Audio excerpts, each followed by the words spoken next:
देश विदेश की सच्ची खबर सच के साथ। आप देख रहे हैं नेशनल इंडिया न्यूज।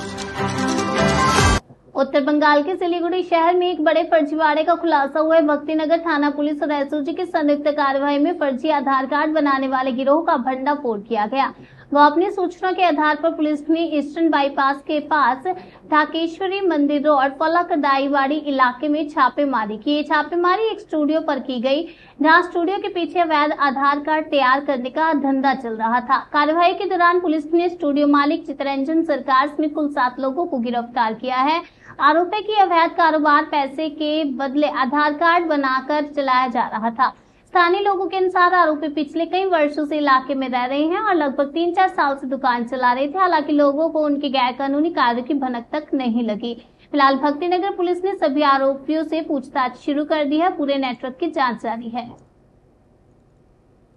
আপনারা এখানে যে অবৈধভাবে যে আধার কার্ড বানানো হচ্ছিল সে ব্যাপারে কি জানেন? আমরা কিছু স্যার জানতাম না।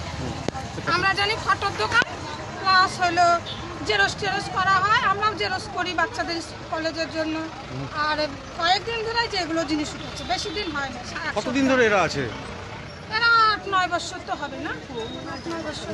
এদের কি আগে সম্পত্তি বা বাড়িঘর কি এরকম টাইপেরই ছিল কি না অন্য কিছু? সেটা আমরা বলতে পারবো না। ওনাদের বাড়ি মন্ডল ঘাটে, ওখানে বাড়ি আছে। মন্ডল ঘাট কোথায়? মন্ডল ঘাট হলো জলপাইগুড়ি ছেড়ে যেতে হয়।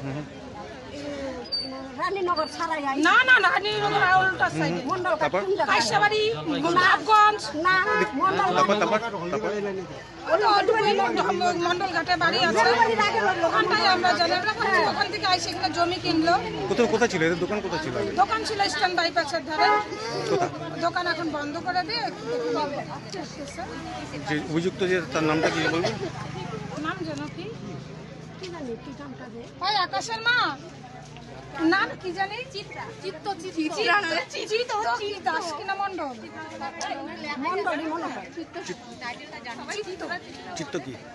চিত্ত কি সরকার? চিত্ত সরকার। আপনার নাম? কবিতা সরকার।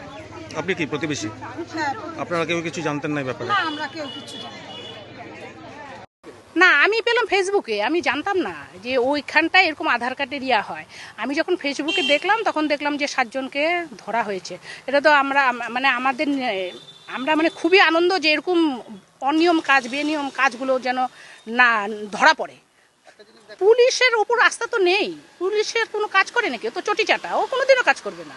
আজকে দেখলেন না তুলসীতে আড়াই নিল না। আপনার এলাকা একদম অসন্তুষ্ট। পুলিশ তো আমাদের কথাই শোনে না, একদম কথা শোনে না। আমি যতবার যে কোনো কিছু বিরুদ্ধে বলতে যাই, এই যে মদের ঠেক কতগুলো ভেঙে দিয়েছি, পুলিশকে ডেকে পুলিশের গাড়িতে পর্যন্ত উঠিয়ে দিয়েছি, কিন্তু কয়েকদিন পরে দেখি চুপে চুপে বিক্রি করছে।